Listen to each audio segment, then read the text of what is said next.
All you do all your life, as I've done, is sell yourself for money. And I would never wish this on anyone, and one of my worst enemies I would never wish this on, because this is a hard life and it's not fun, and you can't depend on anybody. Nobody.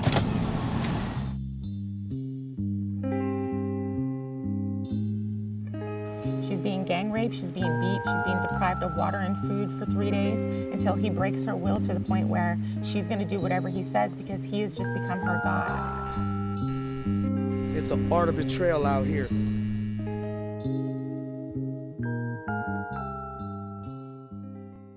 When I was a child, I honestly wanted to be the president of the United States. I did, and I actually got an award in 6th grade for the first African-American woman that would ever be president of the United States of America, but I don't think that's going to work now.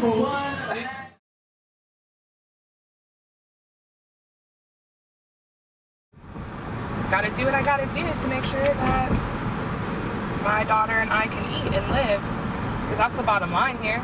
People go and work corporate jobs to make sure that their families are taken care of. I guess I am a corporation. My body is a corporation. So, handle my business.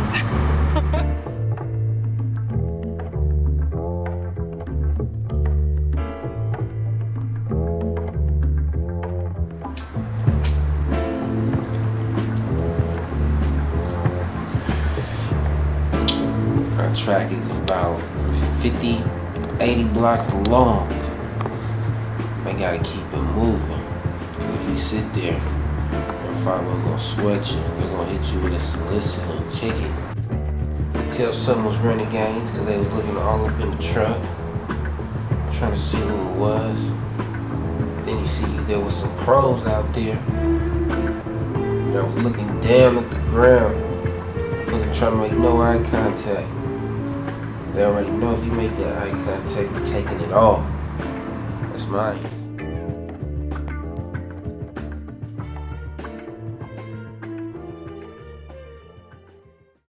And a lot of times people don't understand how an 11 or 12-year-old girl who last week was an 8th grade student is now walking International Boulevard and selling her body.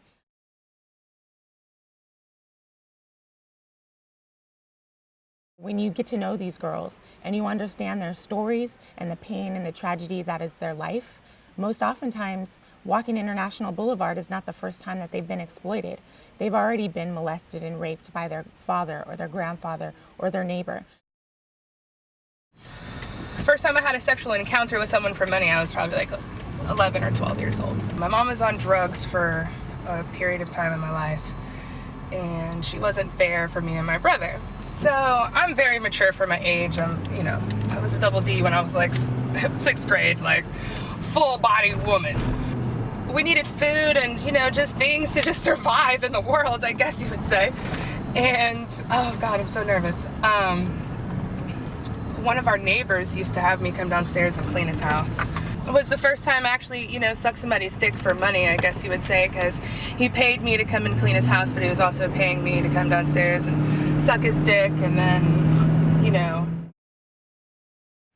Working in the Vice and Child Exploitation Unit can be heartbreaking at times. My very first case stands out to me, and that case involved 2 11-year-old girls. One of them was an honor roll student who had a very abusive, drug-addicted mother, and her mom basically told her that if she ever got into trouble or got into a fight at school, not to come home. And that day she got into a fight at school. She convinced her best friend that they needed to run away. So they ran away. They stayed out all night. They rode the BART until they got kicked off the BART. And when they got put off in West Oakland, they just wandered around the streets. And within about an hour of wandering the streets of West Oakland, they were picked up by 2 pimps. And the 2 pimps were cousins, they were seasoned vets, and they were predators. And the pimps separated the girls immediately. And the pimps realized that one of the girls was more physically and mentally developed and mature than the other girl, and that was the girl that they worked the street that night. The other girl, they groomed her for the first 3 days and were getting ready to put her out on the track when the police department came and rescued the girls. I don't do that 13. I don't do none of that young shit. But there's a lot of desperado niggas they'll do that shit, and we call it desperado pimping. They desperate, they do anything. They goddamn pimp their mama if they could. And then the ones that we stay away from, and you bitches better stay away from. When we talk about these girls, I oftentimes hear people refer to them as prostitutes. And that word implies that these girls are making a choice to be criminals, when really, just like every other crime that's committed against children, they're victims. And so we refer to them as victims of child exploitation, and specifically victims of commercial sexual exploitation. My daughter got sick. She was a preemie. It's always hard to tell the story, but she got sick, and her dad's family wouldn't give me the money for her medicine, and I didn't have health insurance. So the medicine was like $700, and I didn't have it. And no one would give it to me. So I'd heard of this street in Santa Rosa called Santa Rosa Avenue, and I knew girls went out there to get money. So I got home from work one day, and I went and put on my little zebra print skirt and my black tank top and just went out there. And so most oftentimes when we see the girls, it's the same repeated risk factors, which are family problems coupled with a lack of resources and abuse, whether it's neglect, sexual abuse, or mental and physical abuse. Those are the risk factors. When I was in DC, I got robbed at gunpoint with me and my girl, and they duct taped our fucking wrists and our ankles. They hog-tied us, laid us down on the bed, face down, and put pillows over our head.